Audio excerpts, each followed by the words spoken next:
them all until she came out of the ceiling. Yeah, exactly. And I was like, okay, where's she? So she's just hiding around. Kind of reminded me of Jurassic Park a little bit. I thought she was going to like open up a little. The raptor comes in and hits itself. It's its own reflection.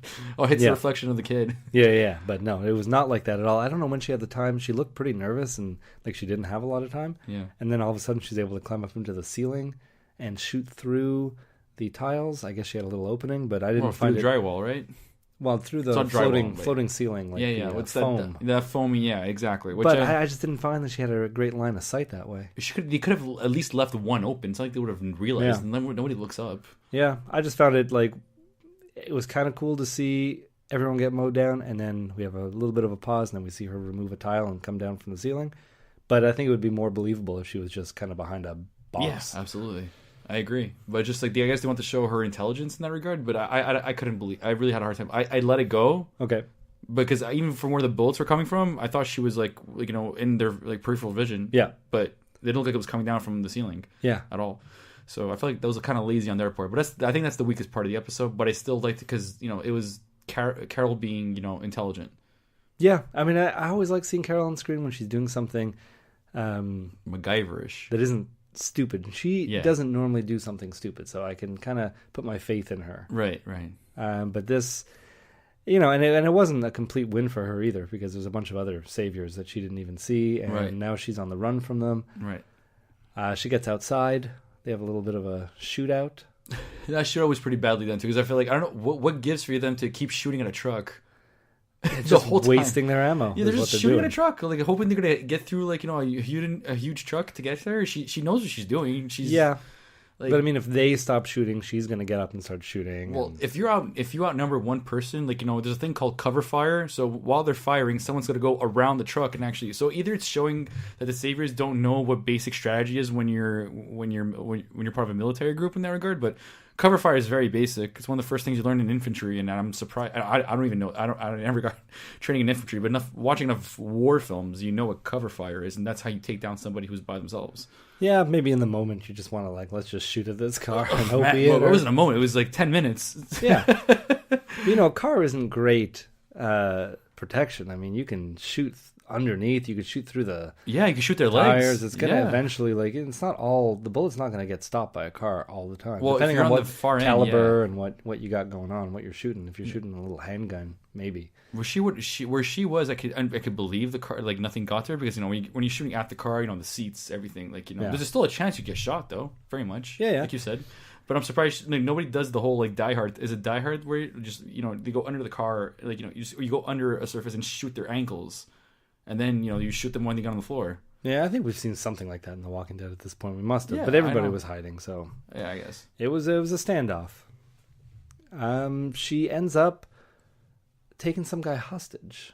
Yeah. And I found this was a pretty naive move on her part, because she's got to know that saviors don't care about each other's lives. Well, she did expect it. Yeah. Because right away they were just like, sorry, you're done. Why did she throw the gun? Why did she throw the gun for? I couldn't understand why she threw the handgun. Well, to give the impression that she had. They saw her fire an automatic rifle. Yeah, I think it was just a distraction, a weak attempt at showing them that she had given up, and then they kind of bought it. They did. I guess maybe all this to say, maybe it's just it's not the writers being it is maybe writers being lazy, but they're just purposely trying to show that the saviors are just dumb. Yeah, they didn't know, they didn't look like they knew exactly what was going on. Carol had a plan the whole time. She just wanted to open that gate. Yeah, and how did she know that gate was going to open there too? In a way, to figure that out. I thought it was going to open the garage for her to escape through. Wow, I think there were numbers. It was all listed somewhere.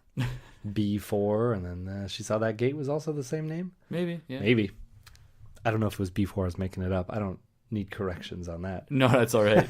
I thought I saw G4, if anything, but who cares? Actually, the fact that she after they shot what's his name, Joey, I guess his name was Joe, I think.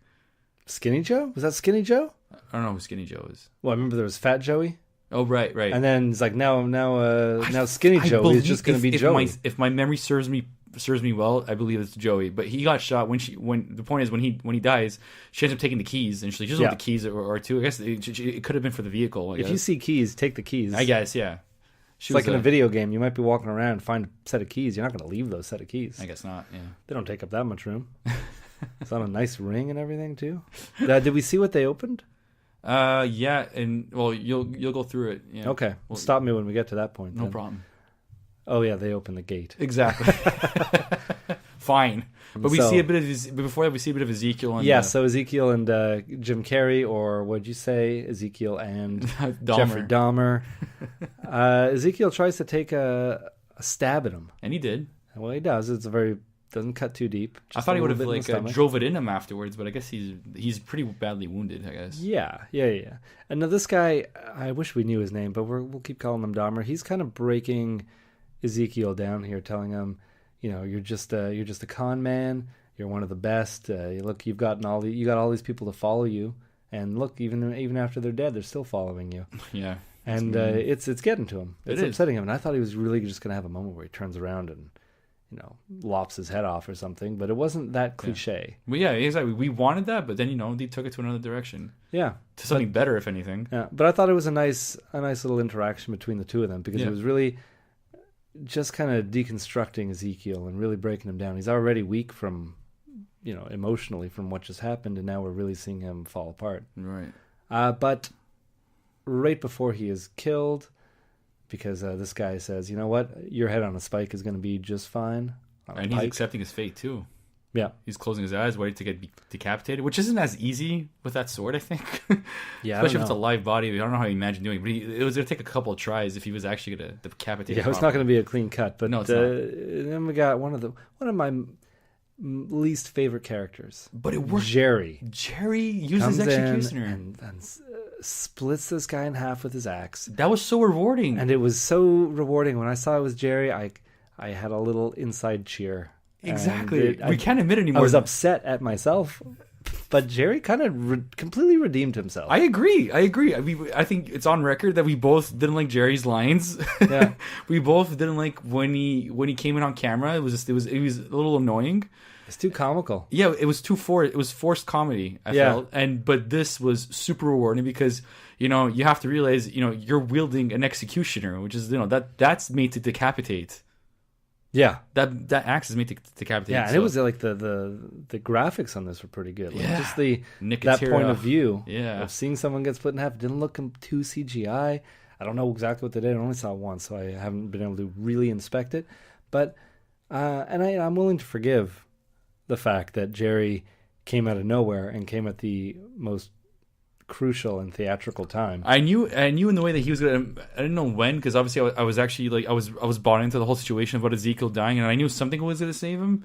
But not that I forgot about Jerry, but the first note I thought in the beginning of the episode was like, well, where's Jerry? Was he amongst them, or did he go with Carol? And Carol somehow ended up being by herself, sweeping the building. Well, Carol went alone. Which I thought she had some people with her. No, I think we saw her go like off on her own. I guess, to yeah. check But I out the thought building. she was gonna sweep, but I thought she was gonna have people. But then Jerry, we didn't see down, No, so we would have seen Jerry. We couldn't miss exactly. Jerry. Yeah, especially he would have been in touch. It would have been Jerry, but I wonder where he hid. Yeah.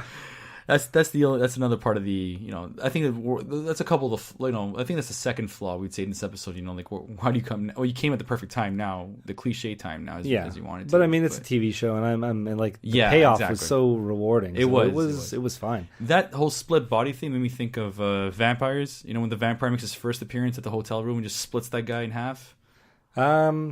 Never saw it, but I have seen that scene. Yeah, So with Tonight at Yes. John Carpenter. Yes, Great show, by the way. That's what I remember it from just a few hours ago. So now they're, Jerry came to save him, but he doesn't have much of a plan after that, because now they're up against the fence. Jerry tries to break through that fence using his axe, but for some reason that axe it can make it through a body, but it's not going to make it through a lock. It's not an executioner. It's an executioner, but it's not a it's not a blowtorch. No. But the thing is that like Dahmer before put Ezekiel's coat over the barbed wire, so they could have climbed. I guess he was that injured that he couldn't do it. Yeah, I think the thing first of all, I don't know if Jerry can climb that fence, and I don't think Ezekiel was in any condition to do it. So I think I would have, even if I was Ezekiel, I would have forced myself to go over the fence. It's your only line of defense. Yeah, definitely try. Didn't mean to rhyme there, but yeah. But yeah, so Jerry just snaps the blade off of his axe. It's a waste, huh? Yeah, calls him his king. Calls Ezekiel his king. Says, we'll fight together. Ezekiel says, don't don't call me your king. I'm just some guy. I don't know if this is when he says that line. I'm just some guy, but you could tell that Jerry knows a little more than he lets on. Like, he's not just blindly following him. He knows that King Ezekiel needs to act the way he does to keep people motivated, to keep people the way that they are, to keep people fighting. So when he hears Ezekiel say, don't call me your king, he's like, I have to. So, like, and he says, you thank have to be, you are. Yeah, and he says, thank you for being such a cool dude. Yeah, it was something we saw from the trailer too. And if I had remembered that scene, I would have realized, like, okay, this is where Jerry and Ezekiel have that moment together. The thing is that, like, it's just being a cool dude is, like, like how people appreciate, like, cosplay so much. People who they dress up, they're cool dudes. So it's like, he does it for a living, to keep the people's morale going. He puts on a costume every day and is willing to deliver for everybody, and he appreciated that. But, Ezekiel right now is having a bit of a character break. Yeah, he's in a little crisis of faith, a little crisis of who he is. We heard him break character a little bit. Yeah. And Carol, now, this is where she comes in. She is still a standoff between her and the other saviors. Somehow 2 versus 1, she's the one who's open firing in the open, and they're the ones taking cover at this point. Yeah. So. Well, she knows that they don't have many bullets left. Right. So she calls them out on it. They say, why don't you just show up, and why don't you just come over here and find out for yourself? Nice game of poker. And then she sees that Ezekiel and Jerry are in need of help, and it's you could tell at that moment, it's like, okay, either let these guys go with the big guns down to the sanctuary, which is the whole mission, the whole reason they're there is to make sure that doesn't happen, or save Ezekiel, and I guess Jerry. I don't think she would have gone just for Jerry. No, it's Ezekiel, but don't forget you're saving your iconography. I don't know. Well, your leader, your leader, but like, he's such an icon. He's the icon of the people. You want to make sure. Well, if he goes down, there's no way to motivate. Yeah, there's no way you could help the kingdom without the king. Yeah, so it'd just be a dumb. Think about that for a second. Yeah. Took a couple seconds, but it's a really bad dad joke. Oh God, I didn't even realize. That's how bad it was. It was pretty bad. Yeah, there's no king in the dumb. So she, Carol goes over to it. And instead of shooting the lock, she like fumbles with the keys and opens it. Well, that's a waste of time. Well, she had waste of time is kind of the essence. You don't go looking through keys. Right, but that's the thing. Like, why not just she shoot the mowed lock? down the first line, let's say, so they still had some time, and she managed to find the keys. If not, she would have shot some more. Yeah, I guess, but just take one shot and break the lock. But she has a lot of ammo. She said because she collected a lot of the ammo from the guy. She even said that just to to assure the guys, well, you have no ammo. I got more ammo from your dead friends. Yeah, exactly. So she had enough ammo to break the lock. She did, but I don't know. And it would have been different if she had ended up letting them in and then locking the gate again after. But I don't think she stopped to do that. I don't remember. I don't think so. It would have been beneficial. Well, the thing is, they stopped to show the fact that she realized that they're actually not going to that's not the direction to the sanctuary, because somehow everybody knows where the sanctuary is all of a sudden. Yeah, I mean, they for sure know. They've planned this whole thing out, but apparently I don't know where I am or in relation to the sanctuary. I just know that the truck is heading to the sanctuary. She said it's not. She's pretty sure she said it was. They said, well, because Ezekiel asked about the mission, and she goes, oh, they're not heading to the sanctuary. Because she's thinking they have to go to another direction to get to the sanctuary. Then we realize it's Rick and Daryl in pursuit. So either like, I thought it was like they're heading to they're going to get to the sanctuary, and then she hears the motorcycle, and then she's like, no, they're not. Yeah, it's the sound. You're right. Yeah, I just remembered. Yeah, you're right. It's the sound. So I don't even remember her saying no, they're not, or anything. Well, they said they're not going to be heading to the sanctuary. Yeah, but I think it was basically she hears the motorcycle. We know that motorcycle sounds means it's Daryl. Means it's Dwight. Or Daryl. No, Dwight's still stuck, but definitely Daryl. Yeah. Well, she doesn't know Dwight rides a motorcycle, actually. Yeah, no, it was just a bad joke. It was. Okay, so, not as bad as my Kingdom joke, though. No. So... Yet I smile. And at that point, I thought it was just going to end there. We wouldn't even see the Daryl and Rick stuff in this episode. No, we did. And I was like, this episode just keeps getting better. Like right. This high-speed chase, can we call it a high-speed chase? The music came in perfectly too. McBurry, like he's like the only like consistent thing that I liked so far this season is his taste on the music was really good. Yeah, as much as it is like it's a trend right now to have that style of music playing in most horror films now, or certain throwbacks to the 80s. But this is working out very well here. Yeah, you know, and so You got Rick tailing the. Well, what am I trying to say here? You got Rick in the back.